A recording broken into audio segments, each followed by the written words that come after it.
पढ़ाई में मन लगाना केवल एक मानसिक अभ्यास नहीं है, बल्कि यह एक आध्यात्मिक साधना है जिसे भगवान श्री कृष्ण ने श्रीमद् भगवद गीता के माध्यम से अत्यंत सुंदरता से समझाया है। श्री कृष्ण कहते हैं कि मनुष्य का मन चंचल है और यह वायु के समान कठिनता से वश में होने वाला है, परंतु अभ्यास और वैराग्य के द्वारा इसे साधा जा सकता है। जब हम पढ़ाई की बात करते हैं तो विद्यार्थी को अर्जुन की भांति अपने लक्ष्य पर दृष्टि केंद्रित करनी चाहिए। श्री कृष्ण का पहला उपदेश है कि कर्म पर तुम्हारा अधिकार है, फल पर नहीं। विद्यार्थी अक्सर परीक्षा के परिणाम, अच्छे अंक या भविष्य की चिंताओं में डूबे रहते हैं, जिससे वर्तमान की पढ़ाई बाधित होती है। यदि आप पढ़ाई को एक बोझ न मानकर उसे अपना नियत कर्म, धर्म मानेंगे तो मानसिक तनाव स्वतः समाप्त हो जाएगा। श्री कृष्ण अर्जुन से कहते हैं कि संशय करने वाले व्यक्ति का कभी कल्याण नहीं होता, इसलिए अपनी क्षमताओं पर विश्वास रखें और एकाग्रता के साथ अध्ययन करें। मन को वश में करने के लिए इंद्रिय निग्रह आवश्यक है। आज के समय में मोबाइल, सोशल मीडिया और बाहरी आकर्षण वही इंद्रिय विषय हैं जो मन को विचलित करते हैं। कृष्ण के अनुसार जिस प्रकार एक कछुआ अपने अंगों को समेट लेता है, उसी प्रकार विद्यार्थी को भी बाहरी विकर्षणों से अपनी इंद्रियों को समेटकर ज्ञान की ओर मोड़ना चाहिए। एकाग्रता प्राप्त करने के लिए ध्यान, मेडिटेशन को जीवन का हिस्सा बनाना अनिवार्य है। योगः कर्मसु कौशलम माइनस, अर्थात कर्म में कुशलता ही योग है।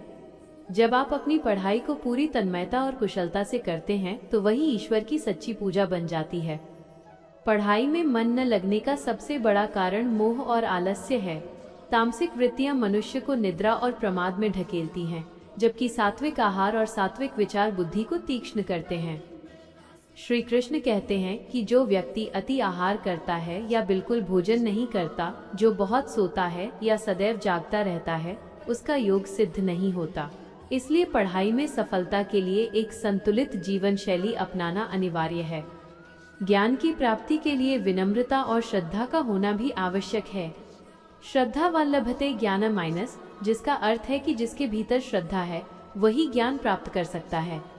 यदि आप अपने शिक्षकों और अपनी पुस्तकों के प्रति सम्मान का भाव रखेंगे तो वह ज्ञान आपके भीतर गहराई से उतरेगा। श्री कृष्ण ने यह भी सिखाया कि आसक्ति का त्याग करो। जब हम पढ़ाई केवल किसी को हराने के लिए या अहंकार के लिए करते हैं तो मन अशांत रहता है, लेकिन जब हम पढ़ाई आत्म सुधार और मानवता की सेवा के लिए करते हैं तो मन स्वतः ही उसमें लग जाता है। अंततः श्री कृष्ण का संदेश यही है कि उठो, जागो और अपने पुरुषार्थ को पहचानो। परिस्थितियां चाहे कितनी भी कठिन क्यों न हो, अपना धैर्य न खोएं।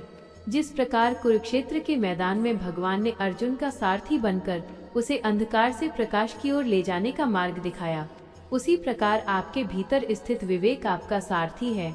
अपने मन को अपना मित्र बनाओ, शत्रु नहीं, क्योंकि जिसने मन को जीत लिया उसने संसार जीत लिया। प्रत्येक अध्याय को एक चुनौती की तरह नहीं, बल्कि एक उपहार की तरह स्वीकार करें जो आपको बेहतर बनाने के लिए आया है। निरंतर प्रयास ही वह कुंजी है जिससे सफलता का द्वार खुलता है। श्री कृष्ण के इन उपदेशों को जीवन में उतारकर आप न केवल शिक्षा में बल्कि जीवन के हर मोड़ पर विजयी होंगे।